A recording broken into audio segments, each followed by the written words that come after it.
مساء الخير مشاهدينا الكرام، واهلا بيكم وحلقه جديده وبرنامج الستات.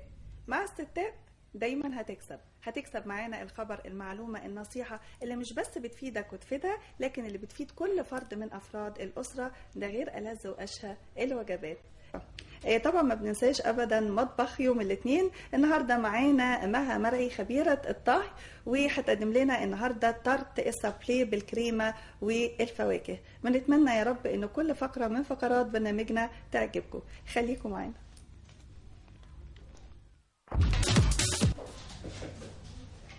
اهلا بيكم مشاهدينا الكرام من داخل مطبخ يوم الاثنين، وبيسعدنا تكون معانا الاستاذه مها مرعي خبيره الطهي. اهلا بيك يا مها. اهلا بيك يا هاله. كل سنه وانت طيبه. كل سنه وانت طيبه، وكل حبايبنا المشاهدين بخير وسعاده، واحنا بنحبكم جدا وتحت امركم في اي حاجه تطلبوها، وان شاء الله تقضوا ايام سعيده كلها حب ان شاء الله. النهارده حتى الطبق اللي احنا بنقدمه طبق السابلي بالكريمه وبالفواكه، هو يعني كله سعاده. منين بقى بنتكلم على الحب بقى فهو طبعا كله سعاده. وعلى فكره انا بقدم السابلي بناء على طلب احدى المشاهدات الكريمات مدام زينب، كانت طلبته مننا، وطبعا احنا طلباتكم عندنا اوامر وبنحبكم جدا. وعايزه اقول بيت شعر جميل يعني بمناسبه عيد الحب: ان نفسا لم يشرق الحب فيها هي نفس لم تدري ما معناها، انا بالحب قد عرفت نفسي وبالحب قد عرفت الله. فنبتدي حلقتنا بكل حب، وربنا يخليكم لينا ونعيش دايما كلنا في حب وسعاده ان شاء الله يا رب. وبرضه عايزين نقول ان ست البيت لازم هي بتعمل كل حاجه بتعملها تكون بتعملها بحب. طبعا بتطلع عشان طعمها تطلع حلوه طعمها صح. على فكره موضوع النفس ده على ما اعتقد يعني ان هو لو الواحده بتحب قوي الحاجه اللي هي بتعملها، عشان كده بيبقى عندها نفس، يقولوا الله ده اكلها حلو قوي، ده ليها نفس غريب كده في الاكل. ايه رايك؟ لان الحب بيخلي طعم الحاجه حلو. انت واقفه بتعملي كل حاجه زي ما احنا دلوقتي هنعمل لكم السابليه بحب. نقول مقاديره. بسم الله الرحمن الرحيم. احنا معانا ربع كيلو سكر. انا شايفه السكر ده سكر خرز. ده سكر خرز. ولو حضرتك عندك سكر باودر برضو مش يعني ممكن يشتغل. ربع كيلو سكر و3 بيضات و750 جرام من الدقيق المنخول، ومعانا ذره ملح وفانيليا. لازم الملح والفانيليا عشان الفانيليا للبيض والملح بيعدل الحادق مع السكر. وعندنا هنا 500 جرام زبده او نص كيلو زبده. انت يعني شايفاكي مقطعه قطع صغيره. هسهل لحضرتك المقادير واقول لك ان السابليه بيبقى 1 2 3: 1 مقدار من السكر، 2 مقدار من الزبده، 3 مقادير من الدقيق. يعني لو هتحطي كوبايه، عشان بحب اسهل دايما على ست البيت، يبقى كوبايه سكر عليهم 2 زبده عليهم 3 دقيق و3 بيضات، ذره ملح وفانيليا. بنحتاج بقى للحشوه بتاعتنا خليط. انا عايزه اقول لحضرتك جربي الخلطه بتاعت الكريمه دي، اسمها شوبست كريم. هي خليط من كريمه لباني مخفوقه مظبوط، وخليط مع الكريمه اللباني مع مش الكريم شانتيه. لو عندك كريم شانتيه بدل الكريمه اللباني هتمشي، لكن هي كريمه لباني مع كريم باتيسير اللي هو الكاستر اللي احنا متعارفين عليه بالكاستر.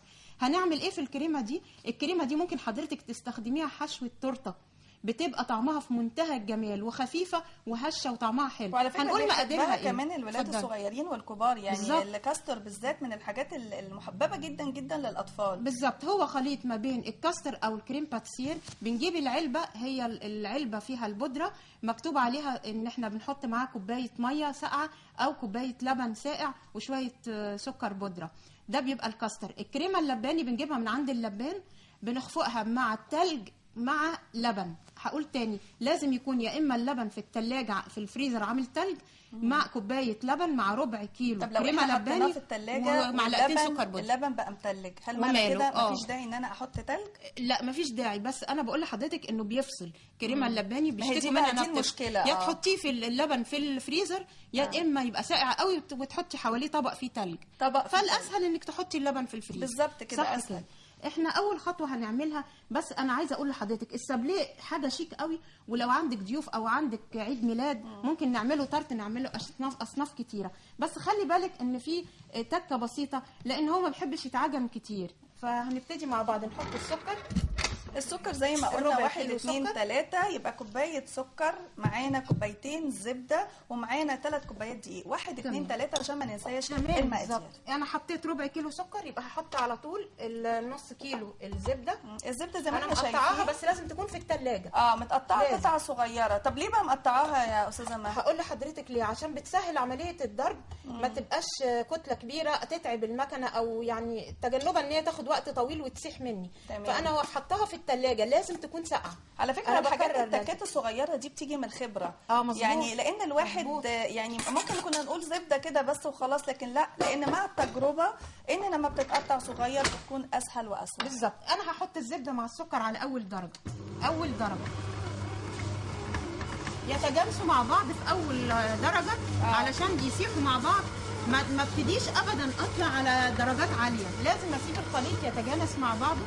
بعد كده ممكن بقى ازود السرعه.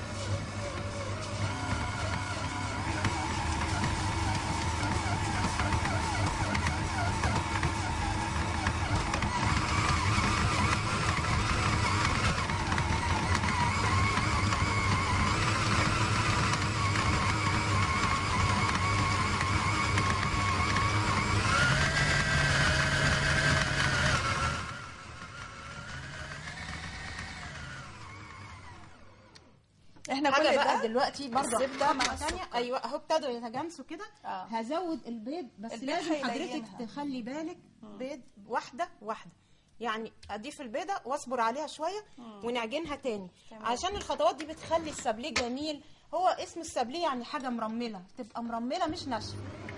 برضو اول خطوه لازم اول درجه يتجانسوا، وبعدين اعلي السرعه. ادي اول بيضه كده، ممكن بقى نزود.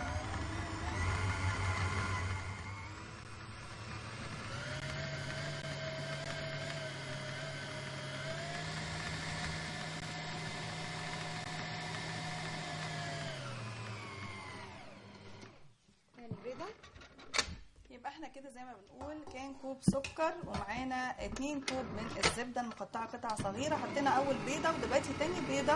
في كل مره بنحط بيضه، وهو عدد البيضه اللي هنحطه هو 3 بيضات. احنا حطينا دلوقتي اول واحده اتحطت، دلوقتي تاني واحده. وزي ما احنا برضو شايفين ان احنا مش السرعة على طول، بالتدريج برضو. السرعه بتبقى تدريجيه، في الاول بسيطه، بعد كده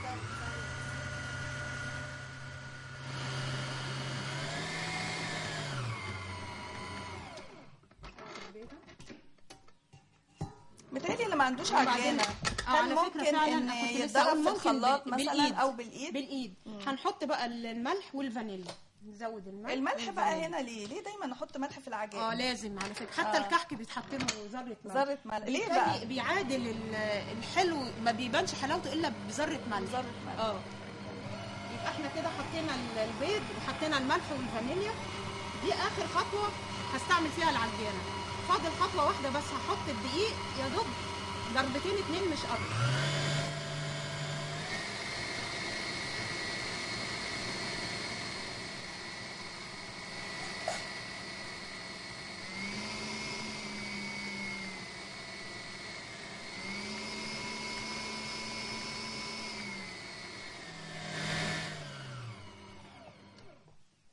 هقول لحضرتك بقى ان اخر خطوه هي اهم خطوه. لما احط الدقيق هحطه كله مره واحده، ومش عايزه احط السرعه تبقى كتير، تبقى بطيئه جدا. يعني انا عايزه يا دوب اول ما يتجانس اطفي. لو حضرتك ضربتي الدقيق مده طويله هيعمل عرق، والسابليه هيبقى ناشف ويتكسر منك. يعني احنا كده ادي 750 جرام دقيق. هعيد لحضرتك المقادير تاني: ربع كيلو سكر، نص كيلو زبده، 3 بيضات، 750 جرام دقيق. انا كده هحطه اول ما يتجانسوا، مش عايزاه هنحط يا دوبك هنشغله على السرعه البطيئه. ومعانا تليفون. الو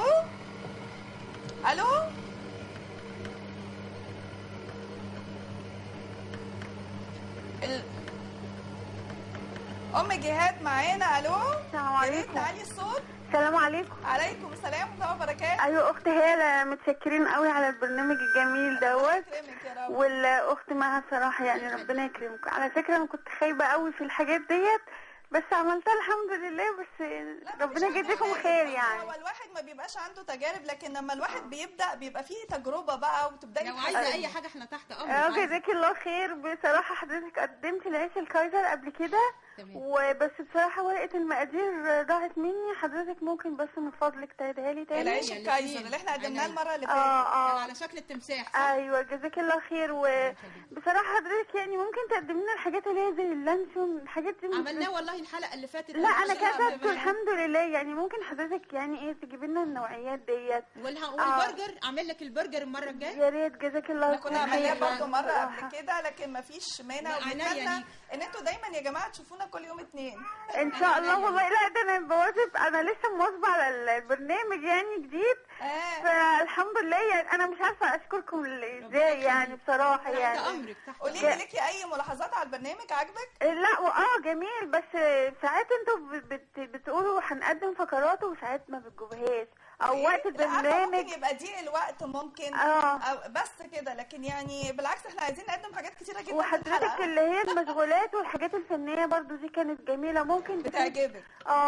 ممكن تفيد يعني ناس وممكن يعملوها ويتكسبوا منها يعني. خلاص اوكي. يكون جزاك الله خير يعني فينا يعني. وجزاكي اياه. انا بصراحه مش عارفه اقول لكم ايه بصراحه. بس انا حوالي حضرتك انا مبسوطه بيكم قوي يعني. ربنا يجازيكم خير وخيركم انفعكم للناس يعني. ربنا يكرمك. انا بشكرك جدا. لا انا اللي متشكره لكم كلكم يعني. دايما تواصلي معانا. لا والله ده الحمد لله من ساعه ما عرفت ميعاد البرنامج انا لسه عارفاه جديد، فانا مواظبه كل يوم يعني. اللي تطلبيه هننفذه لك من عينينا الاثنين. تكوني معانا بقى مشاهده دائمه. يا ريت معلش ليه طلب برازيل شويه حضرتك للاستاذه مها، اللي هي المخبوزات اللي انا بشوفها عند الحلواني بصراحه انا بشمها بس ما اقدرش اجيبها. لا ان شاء الله يعني اللي انت عايزاه وانا اعمله لك ان شاء الله من خلال برنامجنا، سواء مع الاستاذه مها او اي خبير طهي بيبقى معانا كل يوم اثنين. احنا تحت امرك ان شاء الله نلبي لك طلبك. جزاكم الله خير. بشكرك جدا. لا انا اللي متشكره لكم والله. ربنا يكرمكم. السلام عليكم.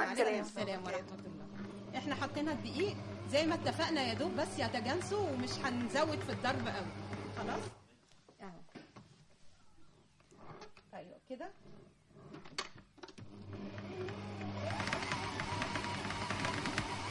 كفايه قوي علشان ما تعملش عرق. انا مش عايزاها تعمل عرق كده. بصي بقى حضرتك الملمس ده اللي انا عايزاه، اللي هي تحسي ومعانا رشا. اهلا يا رشا. السلام عليكم. عليكم السلام ورحمه الله. اهلا وسهلا بيكي. انا مش سامعه صوتك، يا ريتنا عليه شويه. كل سنه وحضراتكم طيبين. طيبه وبخير. انا بشكركم جدا على البرنامج الجميل ده صراحه. ربنا يخليك يا حبيبتي. بس كنت عايزه اطلب منكم، وعايزين نعمل اكلات للاطفال، خصوصا هم مغلبيننا قوي في الاكل، فعايزين حاجات بقى يحبوها الاطفال ويكون شكلها لذيذ وكويس وياكلوها يعني. ولادك في سن قد ايه؟ عندي بنوته 8 سنين وبنوته 6 سنين. ما شاء الله. ربنا يخلي حبيبتي. نعمل لهم البرجر، نعمل لهم السندوتشات الصحيه. عايزين لانهم بيشبطوا دايما في الاكل بتاع بره وبيحبوه قوي ياكلوه، لكن اكل البيت دايما نافرين منه يعني. لا قولي لي هم بيحبوا ايه وانا اعمله لك، لان انا يعني بحارب تماما ان احنا ناخد الجانك فود والفاست فود، لانه فعلا مليان دهون ومضر جدا، وكل اساتذه التغذيه قالوا انه هو مضر لانه بيرفع الكوليسترول والدهون في الجسم. هم بيحبوا قولي لي بيحبوا ايه وانا اعمله لك. هم بيحبوا دايما اي حاجه في السندوتشات عموما.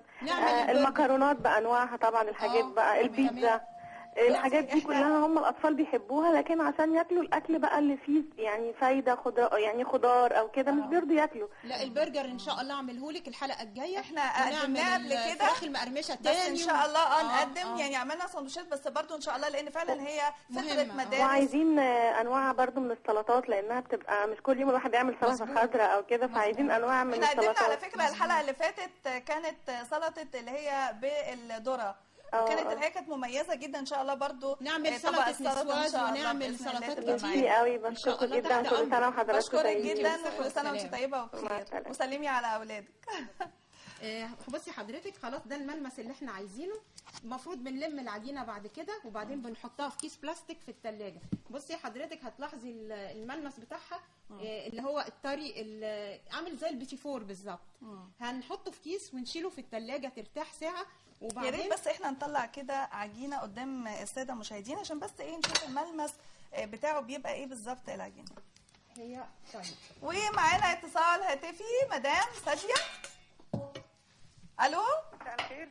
عليكم السلام ورحمه الله وبركاته. اهلا وسهلا بحضرتك. كل سنه طيبين وحضرتك طيبه وبخير. يا ريت حضرتك بس تعلي التليفون لو سمحتي. انا عندي كوليسترول عالي وعايزه طريقه المشروم عشان سمحت ان هو طريقه عمل ايه؟ الكوليسترول. المشروم زراعته اصناف يعني. يدخل فيها المشروم. تمام. حضرتك عندك الكوليسترول عالي. اعمله انا. تمام. لا هقول لحضرتك على حاجه. المشروم ممكن يدخل مع الفراخ ومع اللحمه. ايوه. وممكن في وصفات كتير عشان حضرتك عندك كوليسترول. ايوه خلاص اعمل لك وصفات تكون سهله الهضم وتكون يعني في نفس الوقت تنفع لو حد عنده سمنه وعايز يعمل دايت. طب بالنسبه في بيكاتا بالمشروم، في الفراخ بالمشروم، أيوة. في اصناف كتير، في فطيره اللحمه بالمشروم. طب الزراعه نفسها بتاعته صعبه ولا ممكن؟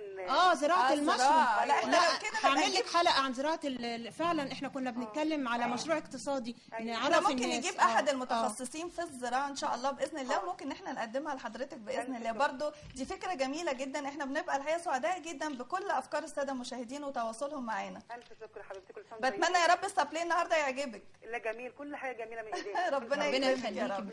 انا بشكر حضرتك جدا ونتمنى يا رب دايما يبقى في تواصل. شكرا لحضرتك.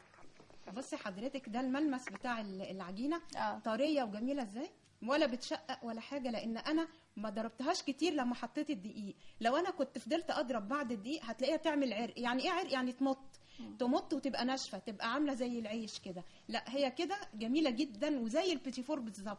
حضرتك هتلمي العجينه كلها وتحطيها في كيس بلاستيك تريح في الثلاجه لمده ساعه.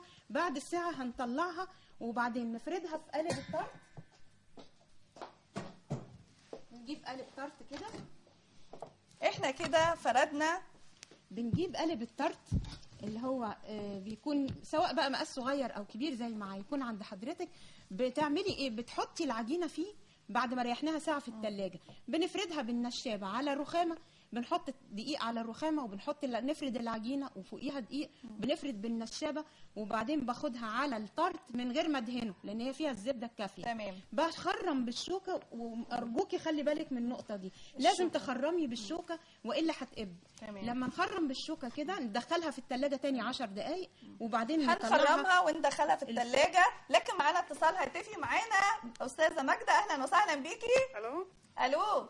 اهلا وسهلا. اهلا وسهلا بحضرتك. ازيك يا مدام هاله؟ اهلا وسهلا بيكي، منورانا. الله يخليكي يا رب. لو سمحتي ممكن اسال الاستاذه بس اتفضلي. على عمل البيتزا، طريقه عمل البيتزا. ده عينيا ليكي، حاضر امره. ربنا يخليكي يا رب. الله يخليكي تعيشي. احنا بنشكر حضرتك جدا، واي حاجه تحبوا ان احنا نقدمها لكم من خلال مطبخنا يا ريت ان انتوا تتواصلوا معانا. بشكرك على هذا الاتصال. احنا خرمناها وسبناها ترتاح 10 دقائق بعد ما خرمناها في الفريزر في الثلاجه، وخبزناها في فرن درجه حرارته 180.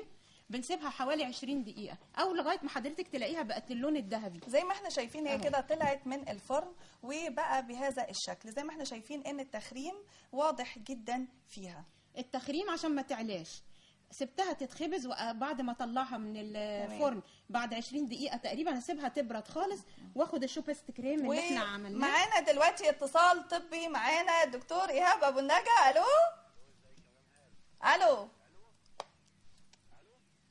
ايوه.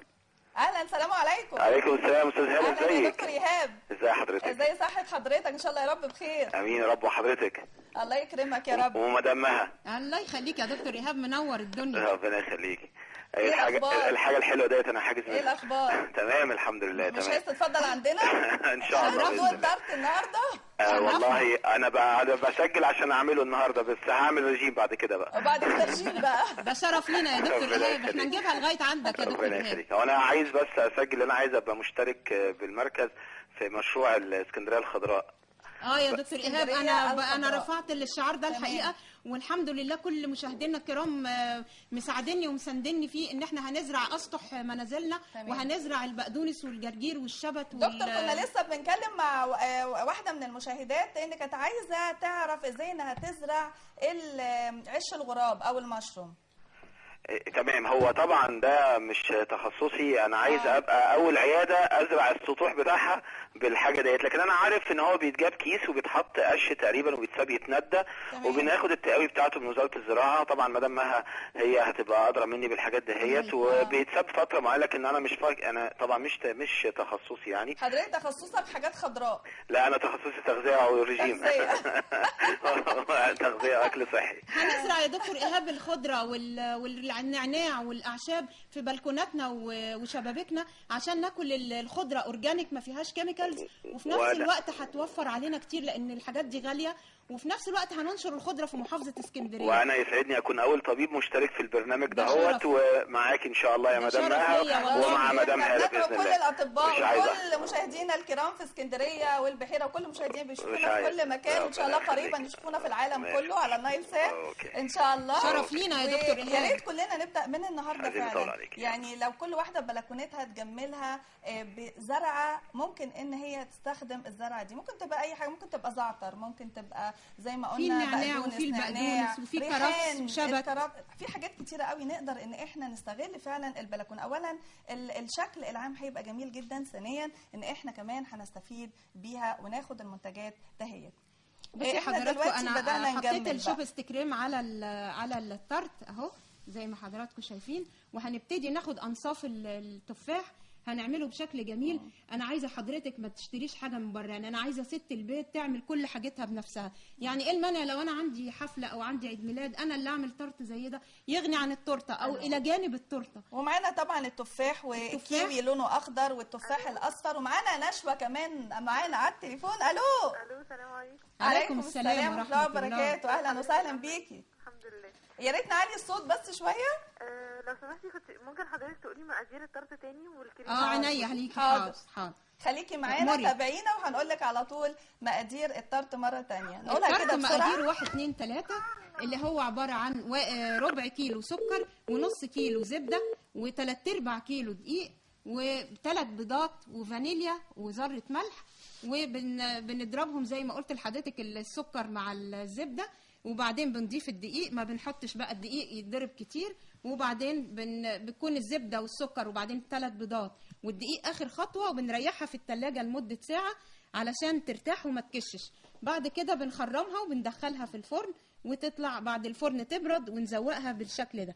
عايزه ادي لحضرتك نصيحه عشان بس التفاح ما يسودش، حطي له ليمون علشان تحتفظي بيه. لا خالص، يعني يا دوبك نص يعني انا قبل الهوا عملته وحطيت عليه نص ليمونه عشان يفضل بالشكل الجميل ده. تمام. وبنحط بصي بقى حضرتك عشان يديك الشكل الجميل ده النص تفاحه من نص قلب الثانيه. يعني انا ببتدي كده من نص واحده بقى. واكيد المراه دايما السنس بتاعها بيبقى عالي، حته التجميل دي بتترك لكل سيده. من الحاجات اللي طلبت مننا على الهوا طريقه عمل البيتزا، ريت برضو نقولها بسرعه. طريقه عمل البيتزا بتكون كيلو دقيق بس لازم يكون دقيق مخبوزات.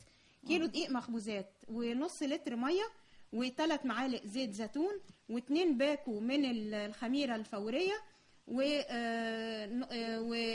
وذره ملح وذره سكر. تمام. بنضربهم مع بعض وبنحطهم ترتاح علشان الخميره، طبعا استعمل الميه تكون دافيه علشان الخميره تنشط معايا، واكون مدفيه الفرن واخبزها بتاخد حوالي تلت ساعه. زي ما احنا شايفين ان الكيوي بقى اللون الاخضر هنا مع وجود التفاح بالجزء الصغير اللي باين اللون الاحمر، ولون نفس الكريمه اللي لونها لون البيج او الكريم. الحقيقه المنظر جميل جدا يعني، وبعدين بيبقى شهي وقيمته الغذائيه عاليه. الكيوي كمان من الحاجات يمكن ما عندناش ثقافه الكيوي قوي في مصر، لكن هو من الحاجات اللي هي المهمه جدا وقيمتها الغذائيه عاليه جدا. يعني احنا يا ريت ننصح بيه، والفاكهه بصفه عامه يعني زي ما بنقول احنا بنجدد. احلى من الكمبوت، يعني عاده في التورت وفي الحاجات دي بيتم استخدام الكمبوت. طب ليه؟ ما انا عندي الفاكهه فريش افيد. بالزبط. افيد بكتير يعني. بالظبط. وبعدين في تفاح الوان معانا. الاصفر بقى كمان. نبتدي بقى في الاصفر كده نحطه كده، وبرده ممكن اجيب واحده من النص. اولا احنا ممكن لو اشترينا التارت ده يكلفنا كتير جدا. طبعا. وزي ما احنا بنقول ان احنا بنحاول بقدر المستطاع ان احنا نلبي كل الاحتياجات للاسره، ولكن في ظل ميزانيه الاسره، ما يبقاش فيه اي ضغط او ان يكون فيه اي اعباء اخرى لنا. فاحنا بنقدم وفرحتك لكم انك عامله حاجه بايدك، والله بتدي وضامنه فرحه كمان اكتر. ان الحاجه دي مفيش حاجه وقفت عليها، انت ضامنه كل حاجه ونظافتها كلها من الالف الى الياء. بالظبط كده. وبعدين فرحه اولادك لو عندك عيد ميلاد او عندك مناسبه برضو، يعني ماما اللي عاملاها برضو غير لما تكون ومعانا شيماء. الو السلام عليكم. عليكم السلام يا ورحمة شيماء، الله. اهلا بيك يا حبيبتي. بكلمكم. اهلا وسهلا. ايه رايك في التارت اللي عاملينه زواق ده؟ انا بجد كان نفسي اعمله لان ليا صديقه بتعمله. بس يعني مهما ما بتقولش اسرار الطبخ بتاعها يعني. فبجد نفسي كان فيه، وعندنا حفله عيد ميلاد قريبه ان شاء الله. طب الحمد لله. بس انا ليا بس سؤال صغير. اتفضلي. انا يعني الحمد لله شاطره في كل انواع الطبيخ، ما عدا اي مخبوزات. صوت بس يعني نعلي بس صوتنا شويه يا شيماء لو تسمحي. في التلفزيون. ايوه الو. ايوه علي بس، نعلي الصوت بس شويه. انا شاطره في كل انواع الطبيخ ما عدا المخبوزات. المخبوزات بالنسبه لي تابوت كده بخاف ادخل فيه بجد يعني، لانه كذا مره ادخل اعمل كيك يطلع عيش ما اعرفش ازاي يعني. فانا عايزه بس نصيحه منها، ازاي يبقى في مقادير قدام مني باجي انفذها بتطلع حاجه غلط، يعني بيطلع مني الكيك ناشف او الخميره ما تبقاش مظبوطه. يعني يعني ما بيطلعش مظبوط معاك خالص، يعني نادرا لما بيطلع مظبوط معايا. يعني انا هقول لك من خلال متابعتكم لنا ان شاء الله باذن الله الحاجات الفنيه الصغيره دي احنا بيبقى من خلال خبير الطهي بيقدم التجربه بتاعته، فبالتالي بتبقى الافاده. هقول لك فعلا في نقط اللي هو نضرب الدقيق حاجه بسيطه، ان الحاجات دي فعلا بتفرق معانا. لا هقول لك على حاجه، هقول لك حاجه ان دقيق المخبوزات تمام لازم يكون في عرق، يعني لازم تطلبي دقيق مخبوزات. ايوه يعني عارفه الملاحظات الصغيره دي صدقيني بتفرق كتير. صحيح بتفرق كتير. طب انا كان ليا بس طلب. اتفضلي.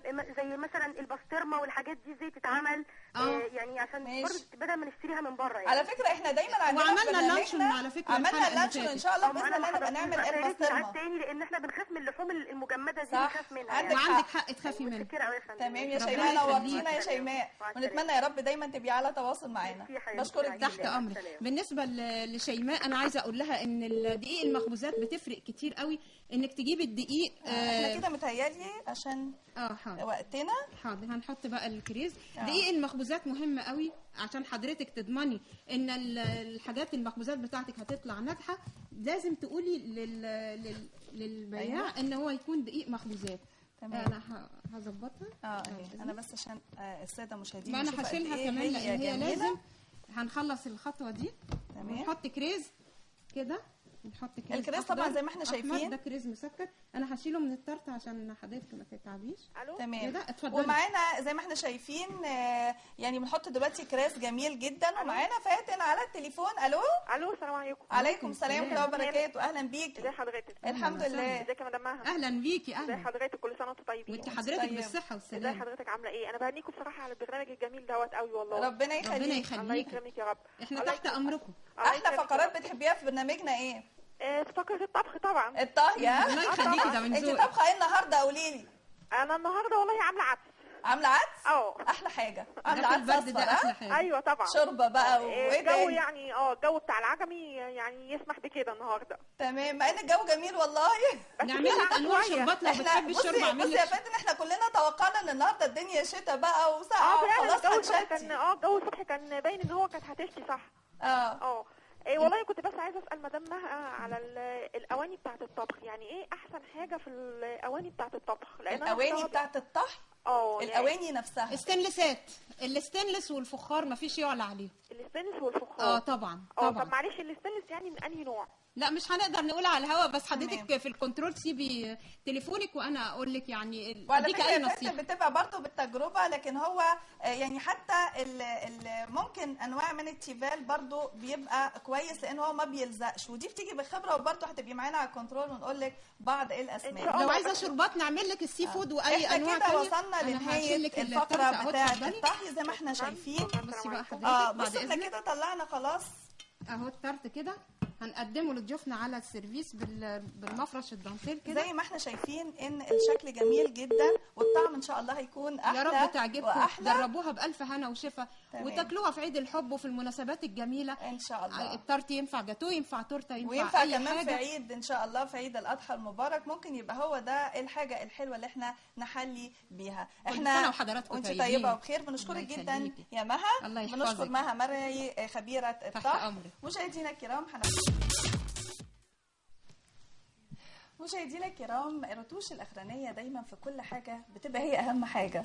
زي ما قدمنا لحضراتكم طريقه عمل السابلي، وقدمنا نفس الزواق اللي احنا زوقناه كان بالتفاح سواء الاحمر او الاصفر، او ايضا كان معانا ايه تاني؟ الكيوي ومعانا كمان الاصفر والتاتش الاخير. بس اللي حضراتكم خلي بالكم انا هنا لمعته بجيلي التلميع. حضرتك لو خدتي بالك ان التارت شايني شكله احلى وباين اكتر في الجيلي التلميع. عايزين نقول كده بسرعه، جيلي التلميع ده بيبقى عباره عن ايه؟ مكوناته سريع. جيلي بنجيبه من محلات بيع الحلوانيه، وبنلمعه وبنفكه كده وبنلمعه بحيث ان اللمعه دي بتخلي الفاكهه ما بتسودش.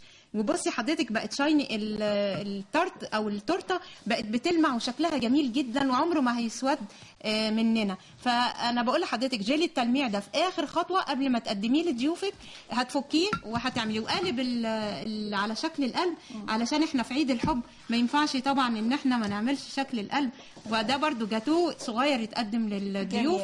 جميل خالص. كل سنه وحضراتكم طيبين. وانت طيبه. الرتوش الاخرانيه دي بتبقى هي اهم حاجه، والتلميع في الاخر قد كده بيدي شكل فعلا جميل. احنا في نهايه الفقره احنا حبينا ان احنا نرجع لك تاني عشان نشوف اخر تاتش انت بتعمليها واخر لمسه انت بتعمليها يا مها. وحضرتك طيبه واسره البرنامج وكلكم وانت طيبه. وبشكر كل الساده المشاهدين. بتمنى يا رب تكون كل فقراتنا النهارده قدمناها تكون نالت رضاكم.